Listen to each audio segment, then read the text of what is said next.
While delivering food orders, I completely by chance picked up a cute little carton of milk on the road. I have never sought to become someone's shadow or to allow someone to tame me. Marry me but don't marry me, this strange request sounded like a mantra. Surprisingly, I went ahead and agreed to this meaningless condition. At that very moment, my gaze fell on the little boy sitting alone on the bench. He looked about 3 years old. He had a pink bunny-shaped backpack on his back, a cap on his head, and his face was so soft and pink. My heart trembled with pity. As if under someone's influence, I slowed down and jumped off the bike. "Baby, why are you here alone? Where are your parents?" I asked. The child didn't utter a word, only shook his head. His dark eyes were filled with worry. How could such a tiny thing be left alone? "Do you know where Mom and Dad are? It'll be dark soon. It's dangerous to stay here at night." The kid shook his head again, looking closely at his uncle, who stopped in front of him. I looked into his big eyes and caught myself thinking, is he really even a little like me? Maybe I'm just too narcissistic, but leaving him here is definitely not an option. I squatted down in front of him. "Baby, come with me. Tomorrow I'll take you to the police and your parents will definitely be found." The child suddenly stood up and without thinking, wrapped his little arms around my neck. He was so soft and smelled so good. It was the first time in my 23 years that I held a baby. I thought, if I ever have a daughter, I want her to be as adorable. It's a shame I don't even have a girlfriend, but this child was already asking me to take him home.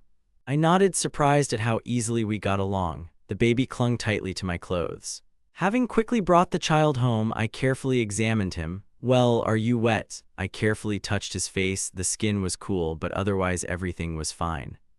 A sweet creature with features that looked like they were molded from white dough. My dream of a daughter, albeit temporarily, had come true. How could such parents lose their treasure? I would never let my daughter out of my arms. I would tremble over her every second. I sat the little one down on the sofa and asked, "Little one, what would you like? Uncle will cook you something delicious." When Yan Tang's dark eyes sparkled, and his pupils became completely round with curiosity. Then I realized the baby couldn't speak. No wonder he was lost. "Want some egg noodles?" I asked. Tan looked at me so naively, like a little chicken.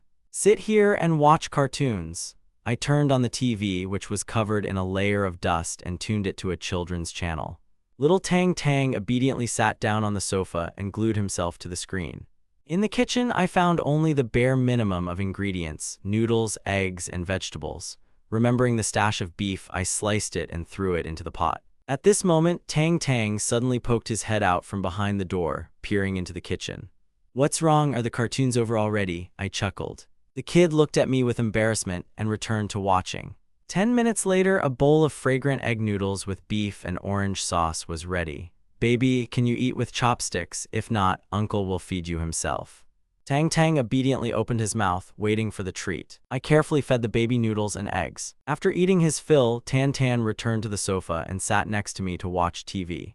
I touched his soft hands and caught myself thinking, after so many years of loneliness, the house had become cozy. I really didn't want to part with him.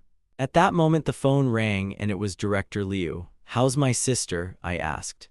"Mr. Jiangmo, it's time to pay the bills. If you delay, the treatment won't work," he snapped. "I'm trying, Director Liu. I've already invested some of the money. Please begin the operation and I'll pay the rest on time. We have strict rules, full prepayment only, you know that." I nodded resignedly, although he couldn't see me. "Okay, I'll think of something. You have only 2 weeks left, no more." I hung up the phone, feeling completely exhausted. I'd worked days and nights, barely eating, to raise those hundreds of thousands, but it still wasn't enough. Little Tan, as if sensing my despair, grabbed my hand tightly. I stroked his head. "Are you full, baby?" His sweet head leaned towards my hand. "What soft skin!" I stroked his cheek, feeling a pang of guilt. "I can barely make ends meet myself. How can I take care of a child? I'll return him to his parents tomorrow." The next morning, I took Tan to the nearest police station.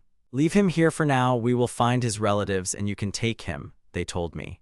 "Okay," I said, sitting Tan down on a chair. "Baby, wait here for your parents and I have to go." But Tan shook his head and grabbed my neck, unwilling to let go. He was silent, but his strong embrace spoke louder than words. Gathering my courage, I carefully released his small hands and, trying not to turn around, stood up from my seat. The little boy's eyes were filled with tears, ready to spill. My heart sank and I almost cried along with him. The sight of this child so desperately seeking protection was unbearable. "Can I keep him for now?" I asked the employee. "If his parents come, call me, and please give them my contact information." I handed him a piece of paper with my phone number. The employee looked at us skeptically. "Okay, if you insist. The child still won't let go of you. He's practically glued to you. From the outside, you look like father and son, although I know you're not." I felt completely confused, as if I was lost in my own thoughts. "Yes, this isn't my child. I realized that yesterday, but I simply can't abandon him. Okay, I'll take him and wait for a call from his parents." I scooped up little Tan Tan in my arms. He immediately buried his face in my shoulder, seeking comfort. I couldn't understand why his parents hadn't shown up yet, but that didn't matter right now. In my arms, he finally calmed down. "It can't be helped," I whispered to him. "You'll have to stay with me for now. As soon as your family is found, I'll bring you back." Suddenly, Tan Tan pressed his hand against my cheek. The gentle, warm touch sent a shiver down my spine, and I froze. Had this child really become so attached to me? A strange feeling awoke within me, one I couldn't put into words. We couldn't go home. I needed to sort out the money. I loaded the little one onto my old electric bike, and we headed toward my company's office building, which towered over the city as if shrouded in clouds. The sign bore the name of an agency in which I had once placed great hopes.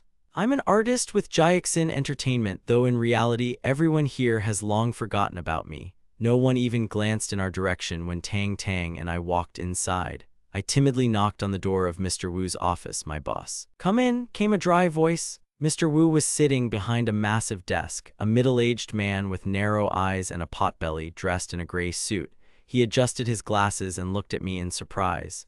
"Jongmo, I haven't seen you in ages. Why have you come?" "Mr. Wu, I'm so ashamed," I began, trying not to look him in the eye. "My sister urgently needs surgery. Could you please lend me some money? I'll work for every penny." He grimaced as if he'd been asked the unthinkable. "I don't have any money right now. The most I can give is 30,000 yuan. In desperation, I blurted out, "Mr. Wu, I need 800,000. If you help me, I will agree to any conditions. I will do everything for the company that you ask." 800,000? Are you crazy?" He laughed. "I don't have that kind of spare cash. 50,000 is the limit of my generosity." I tried to appeal to his conscience. "Mr. Wu, understand, I signed the contract hoping for your help, but in the end, I was simply deceived, left without a single resource. 10 years of my life have been tied to this contract, which prevents me from working for anyone else. I've had to survive by delivering food because the company has blocked all my options." There wasn't a shred of sympathy on his face, just mild irritation. "It's not that I don't want it, Jiangmo, I just don't have that kind of money. The maximum is 50,000, take it or leave it." "No thanks," I replied dully. I realized I wouldn't get any help here. The operation cost 98,000 and I only had a pittance. We left the office. Tan Tan gently tugged at the hem of my sleeve, his wide eyes wide as he stared. He clearly sensed his uncle's distress. "It's all good, baby," I muttered, trying to smile. "Uncle just really needs the money, but the world hasn't been as kind as we hoped." Tan Tan seemed to understand. He reached for his pink bunny-shaped backpack, which was slung over my back. "What are you doing? Why do you need a backpack?" I asked, surprised. The kid deftly unzipped the bag and pulled out a candy, handing it to me. I accepted the candy. It was a simple gesture, but it touched me deeply. In this difficult year, such support was invaluable. I hugged Tan Tan tightly and we left the building. I brought Tan Tan home and, leaving him safe, decided to return to work. I needed to work even harder. When I returned, Tan Tan came up to me, grabbed my finger and pointed at my electric bike. "Do you want to come with me to deliver food?" I asked. The little one, this meek and gentle Tang Tang, nodded in agreement. "Okay, let's go," I decided. From then on, we became inseparable, driving around the city together. Looking at how he helps me, I caught myself thinking that from the outside we look like a real father and daughter who love each other. There hasn't been a call from his parents yet. Could they really have abandoned him? If so, I won't abandon him. If I'm eating, that means the child will be fed. Tan Tan was behaving wonderfully. I started buying him beautiful things, dressing him up like a little princess. My life, so empty before, took on meaning. At that moment, Wen Yan appeared at Huyun Airport. She was dressed in an elegant red dress with black glasses obscuring her face. She was surrounded by a group of stern-looking bodyguards. Jian Ning is already here. I have prepared a new Maserati for you, she said as she got into the car. Taking off her glasses, she revealed a cold, piercing gaze. Despite her imperious demeanor, she had only one thought in her head: the situation with Tang Tang. Don't worry, she replied to the assistant. Tan Tan is safe at the villa. But the truth was bitter. Tang Tang had been autistic since early childhood. Wen Yan was too busy with her career to spend time with him, and the girl had no father to protect her. So he has autism, she whispered, realizing the scale of the problem. Wen Yan nodded thoughtfully. Yes, do you think she would be better off if she had a father? Her interlocutor was almost speechless. You're not planning on getting married, are you? Wen Yan, who lived in the suburbs, slowly walked into her luxurious living room. Those around her froze at the sight of her, afraid to utter a word. Tan Tan's mother is back, she announced. I'm not going anywhere, I'll be home with you. She tried to call the child. Tan Tan, Mom didn't lie, I brought you a new doll, come out quickly. But silence followed. The servants froze in horror, dropping to their knees, feeling the air in the room turn icy. Where is the little mistress? Her voice sounded like the crack of a whip. The maid, trembling with fear, whispered, Miss Wen, she disappeared 3 days ago. When he entered the room, trying to smooth things over, come on, she's playing hide and seek again, as usual. Wen Yan turned to face her abruptly, her gaze filled with anger. Wen Yi, explain to me right now what happened 3 days ago and how you allowed Tang Tang to disappear. How could this happen? Wen Yan's rage was like an icy storm. Do you even understand what Tang Tang means to me? How could you be so careless? The maid standing nearby froze, not daring to move. Madam, we tried. We wanted to call you, but in our haste, we forgot your personal phone number. When we tried to dial, the phone was unavailable. Wen Yan and Wen Yi exchanged heavy, tense glances. I forgot it at home myself, Wen Yan muttered through clenched teeth. That's no excuse for your incompetence. Wen Yan's face darkened like a storm. 3 days. The child went missing 3 days ago, and you didn't even know about it. Did you even check what was going on in the house? Wen Yi quickly bowed his head. Sister, I know it's my fault. I'll organize a search immediately. I promise I'll find Tang Tang today. Wen Yan pinched the bridge of her nose, trying to calm the trembling in her voice.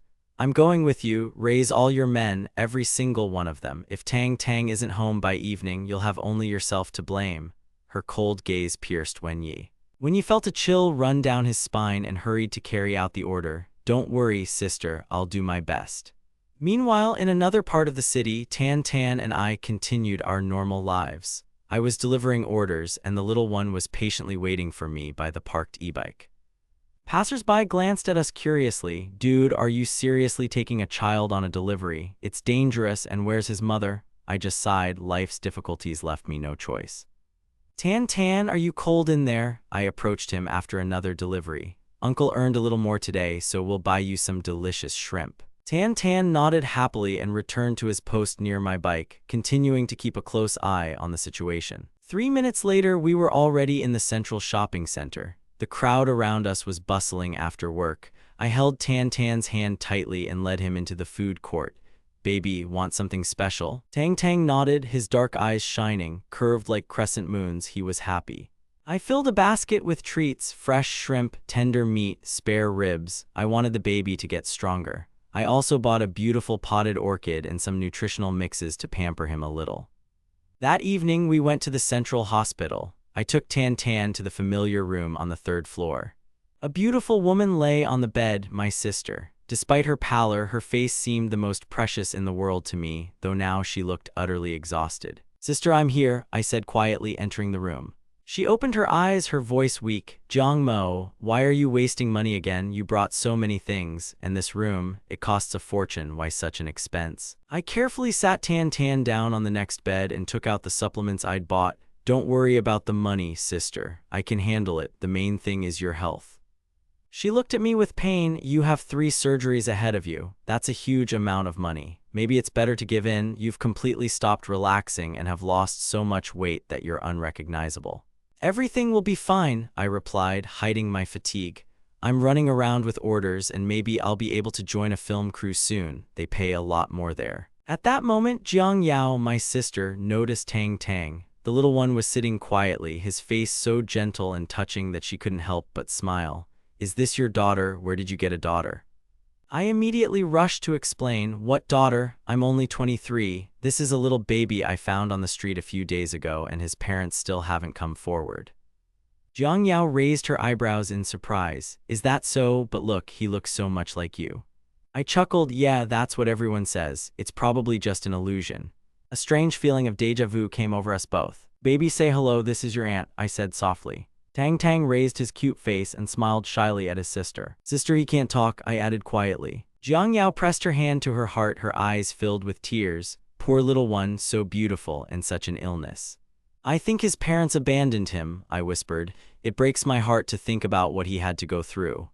But Tan Tan seemed happy just to be near us, eating the treats with gusto. Looking at him, Jiang Yao couldn't help but feel tender. "He's so cute. Come to me, baby."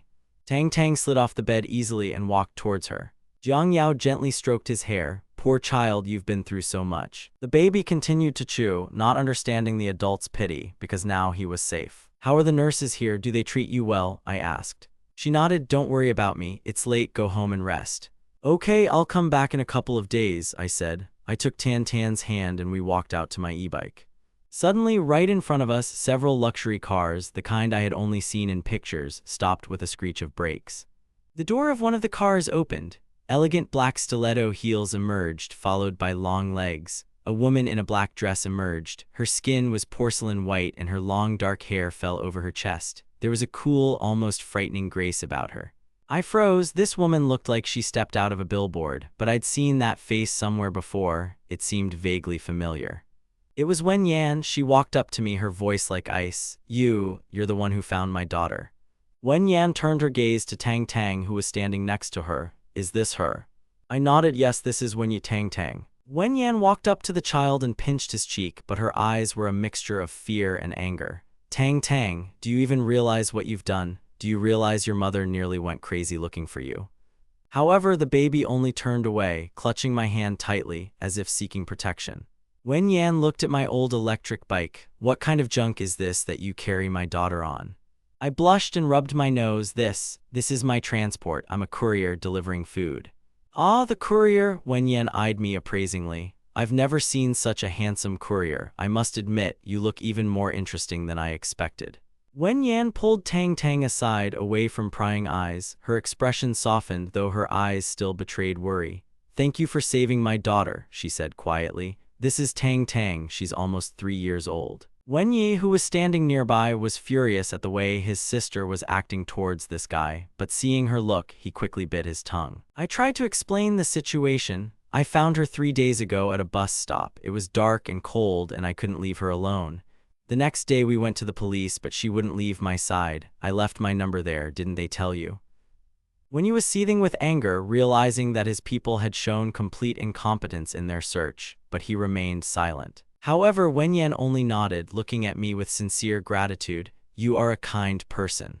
"Forgive me if I acted impudently," I replied. "I simply couldn't do otherwise when I saw a defenseless child. It's good that she's safe with you now."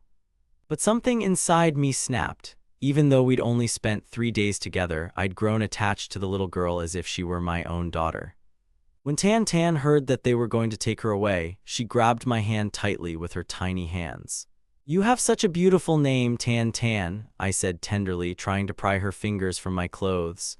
"Go back to your mother, she'll be calmer."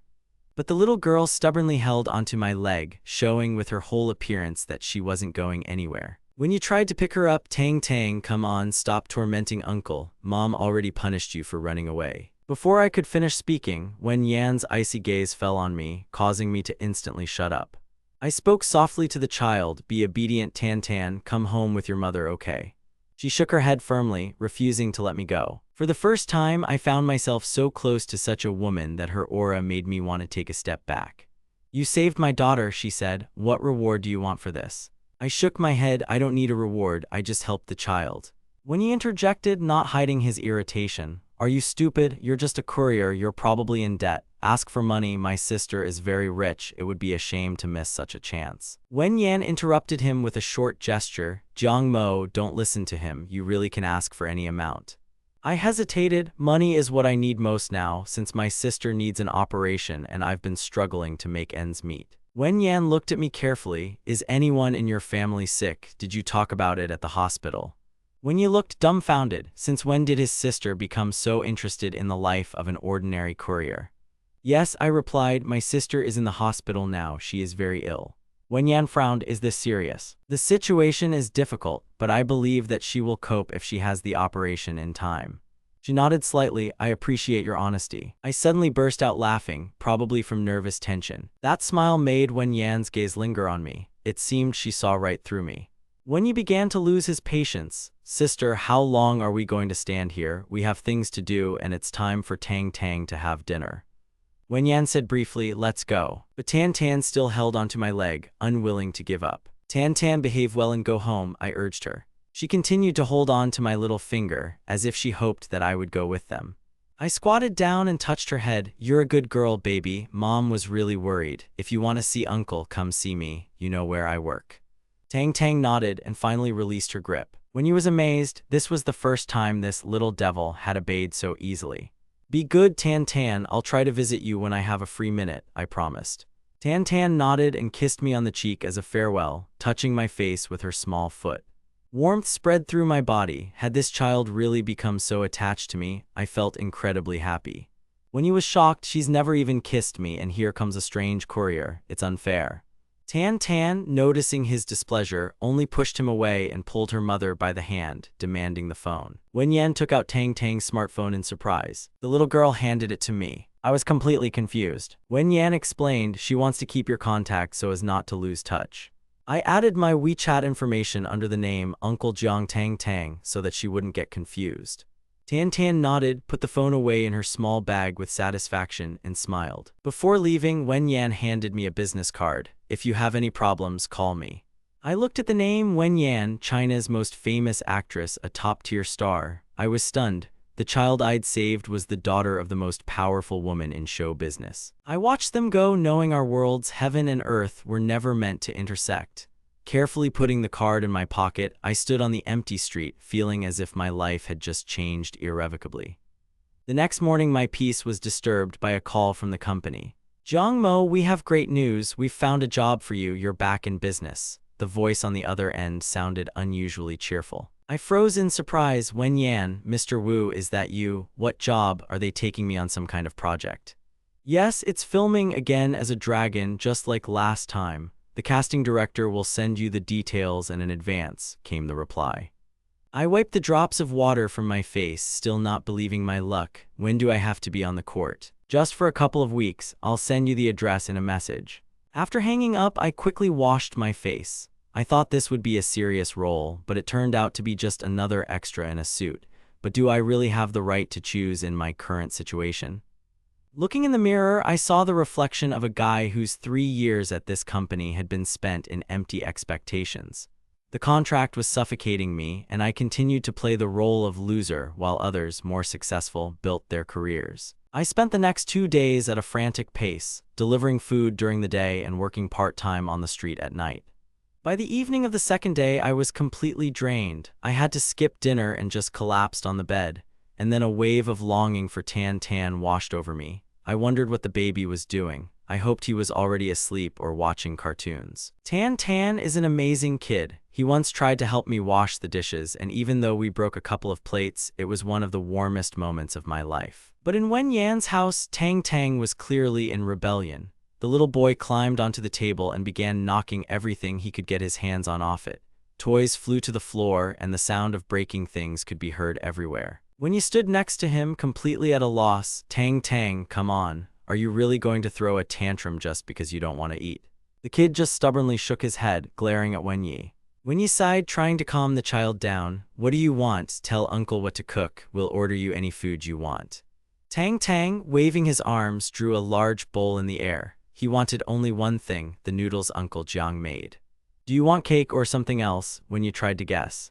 Tan Tan became completely angry and threw the rest of the things off the table. At that moment, Wen Yan entered the room. She saw the chaos, walked over to the child and stroked his head, trying to calm him down. Tan Tan, look at mom and get off the table immediately, she said sternly but lovingly. When he threw up his hands, sister, you have no idea what's going on. He's absolutely furious. He's broken toys, made a mess, and all because he wants food from that delivery guy. Clean up everything here, Wen Yan snapped. I'll take it myself. Where are you going? What about dinner? The brother asked in surprise. We don't need what they cook here, she snapped. Wenyi was left to clean up the mess, grumbling at the maids, while Wen Yan was determined to set out, determined to find that very courier. Meanwhile, I was at home and was just about to make some noodles when the doorbell rang. I opened it, there was no one there. Pranks at a time like this, people have gone completely crazy, I grumbled. I was about to slam the door when I suddenly felt someone gently hug my leg. I flinched in surprise. A quiet, familiar childish babble was heard. I looked down and saw Tan Tan. He was here. I picked up the little one in my arms. Tan Tan, you came alone at such a late hour. A few steps away stood Wen Yan in a black coat, looking even more majestic and cold than usual. I froze for a second. Wen Yan, you're here too. She was slightly embarrassed. Tang Tang insisted on seeing you. I couldn't refuse him. I hope we didn't disturb you too much. I quickly shook my head. Of course not. I'm always happy to see Tang Tang. Have you had dinner yet?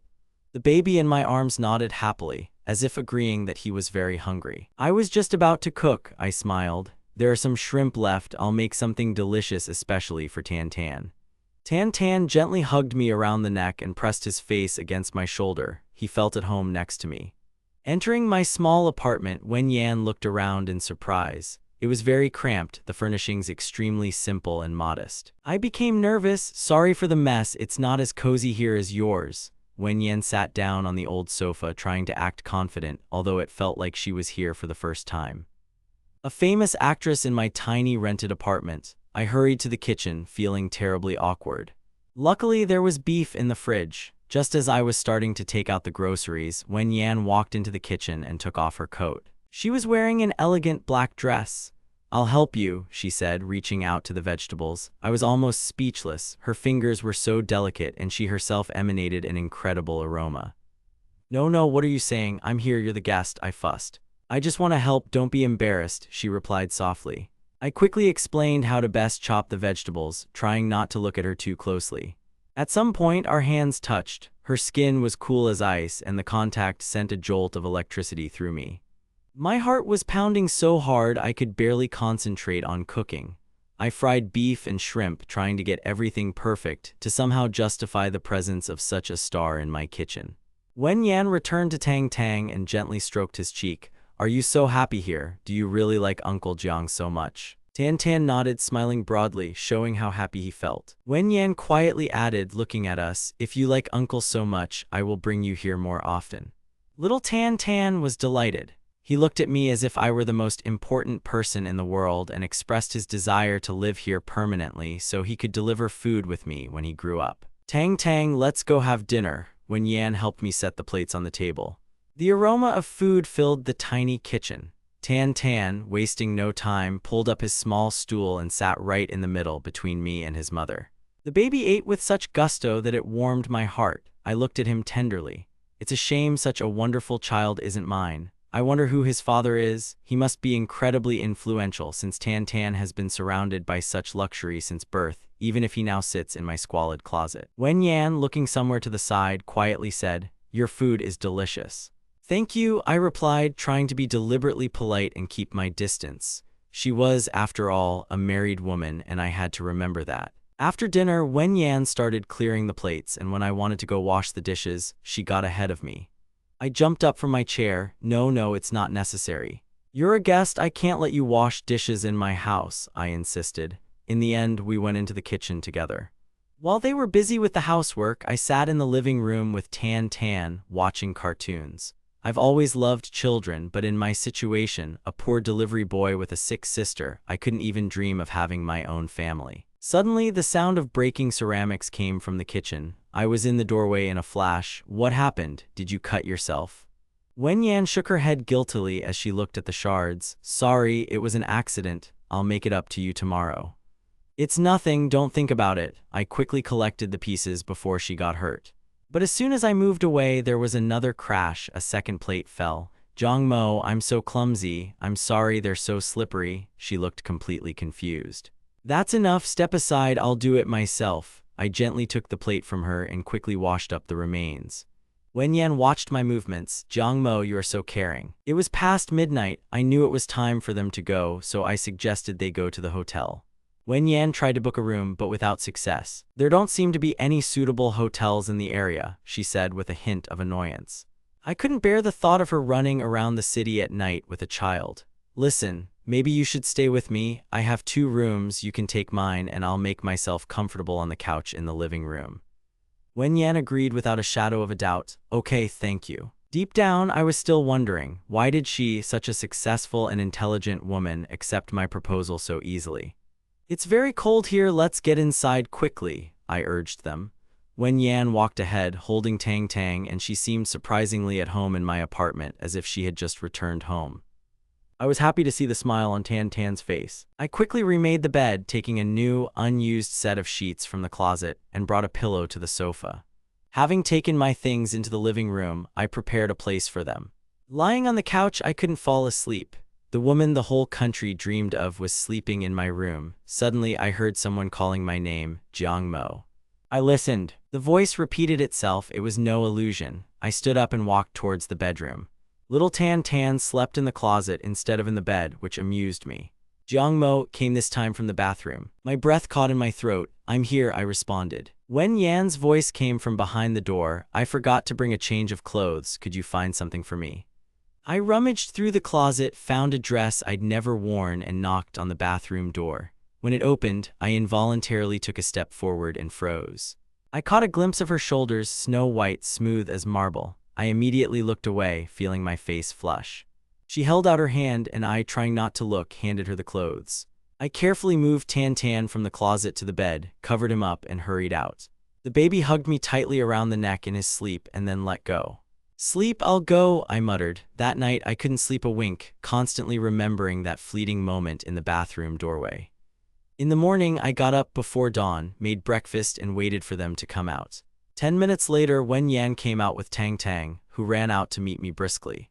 Tan Tan, good morning. Wen Yan sat down next to me. Jiang Mo, why are you so early? I'll cook something myself. I don't have anything special, just buns and milk, I smiled. Help yourself. That's quite enough for me, she replied. Wen Yan, I have a lot of work today, I need to go, I said. Don't worry, I already asked Wenyi to pick us up, he'll be there soon. Soon the door opened and Wenyi walked in, holding a box of oil. Sister, you were so careless that the car ran out of oil. I had to go myself. Did you really spend the night here? He looked at the surroundings with envy. What's wrong? Couldn't you just spend the night? Wen Yan snapped. Wenyi reached for the bun on the table, but Wen Yan intercepted his hand. Don't touch it, this is Jiang Mo's bun. I waved my hand. Oh, come on, I don't mind. I made a big batch of fresh buns this morning, so there's enough for everyone. Thank you, brother, Wenyi dug into his food with gusto. Hey, Jiang Mo, you're a master. These buns are simply delicious, better than any restaurant. Wen Yan just smiled quietly, finishing her portion. Well, now that we've eaten, it's time to get ready, she said. What, you're leaving already? Wenyi asked in surprise. Sister, don't you have a photo shoot for Basha magazine today? Wen Yan glanced at me and commanded, Tang Tang, we're going home. Wenyi tried to take the little one's hand, but Tang Tang stubbornly grabbed my legs, not wanting to go anywhere. I carefully lowered him to the floor and sat down next to him. Tan Tan, listen to your mother. Uncle has to go too, it's Grandma's birthday today, I have to congratulate her. Tan Tan looked at me carefully, as if understanding the importance of the moment, and nodded in agreement. Wen Yan suddenly stopped and asked, Grandma's birthday, where does your family live? It's quite far away in the city of Zihua. It's a whole hour by taxi, it's a completely different place from your rose garden, I replied. Are you planning on taking a taxi? What if there aren't any? I have a free morning anyway, why don't I give you a ride? She suddenly suggested. Wenyi's eyes widened in shock. Sister, are you serious? What about Basha? You promised to be on set. Wen Yan shot him a cold glance. No one will think you are dumb if you remain silent. Wenyi shuddered and fell silent. He was deathly afraid of his older sister, who always knew how to put him in his place. I felt awkward. You don't have to go that far. It's okay, she interrupted. This is just a small thank you for saving Tan Tan. I nodded, feeling incredibly relieved. Thank you. I was really afraid of being late. My grandmother is very dear to me. Wen Yan handed the child to Wenyi. Tang Tang, go with uncle. We will see each other soon. The baby walked away sadly but obediently. I quickly changed into my only decent suit, straightened my tie, and went out to them. Your tie's tied wrong, Wen Yan said, stepping closer to me. She raised her hands and began adjusting it, our faces coming very close. I could hear my own heartbeat. Embarrassed, I stepped back and literally pressed myself against the closet door. She laughed. "Why are you so scared? Do I really look like a predatory wolf?" I remained silent. The thought that she was a powerful woman and I a mere courier kept me on edge. I wanted to add that she was married, but I bit my tongue. It was as if she read my mind. "By the way, I'm not married. I have a child, but I've never been married." These words confused me. I almost lost the power of speech. "I need to buy a gift," when Yan quickly changed the subject. "Have you prepared something for Grandma yet?" I was planning on buying a helmet, but I've been so busy the last few days. I didn't have time to do anything, I admitted. We got into her luxury car. It was my first time in such a car, and I felt like I was in a dream. When Yan, fixing her makeup, entered the address into the navigator, I caught myself thinking that over these 3 days we had become too close, but I didn't say anything out loud. When we arrived at the shopping mall on Hugian Road, she put on sunglasses to avoid being recognized. We walked through the hall, an elegant woman in black and me in my simple suit. Passers-by probably mistook us for a couple. "What is your grandmother like? Let's choose something special," she suggested. "No, Wen Yan, this is too much. No need to spend money," I tried to refuse.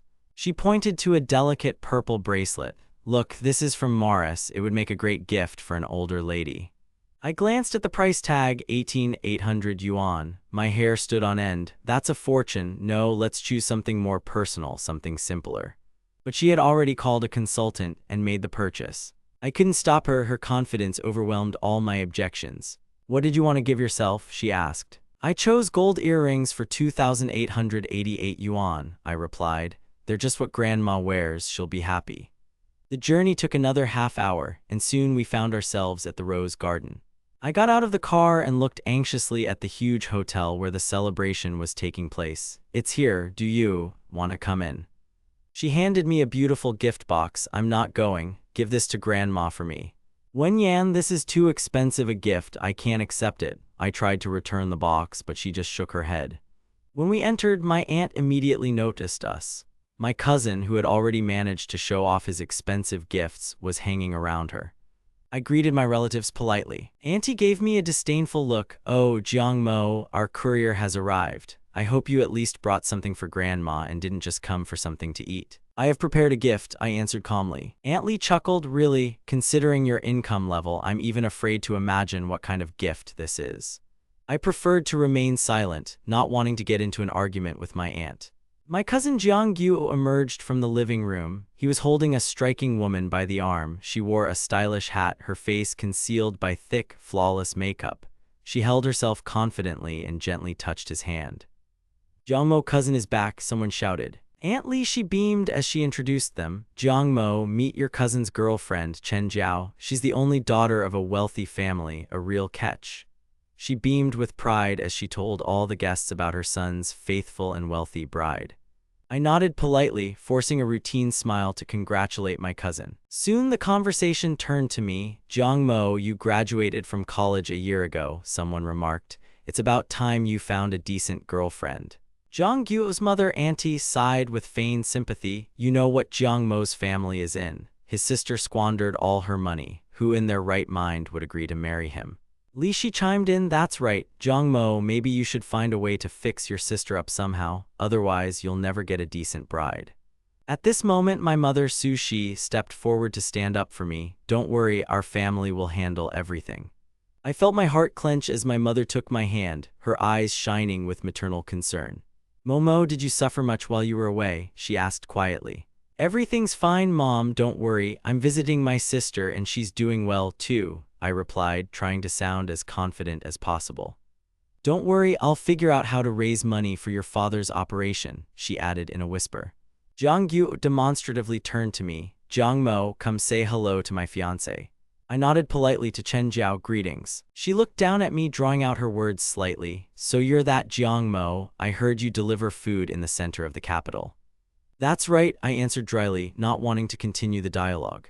Chen Jiao chuckled. "Your brother is a successful guest, and why did you even choose this job? You must have been a bad student." I was too lazy to explain to her what was what, so I just limited myself to a short nod. But then Li's neighbor intervened, wanting to add fuel to the fire. "But Jiang Mo was so talented as a child. He scored over 720 on his college entrance exams, the best score ever.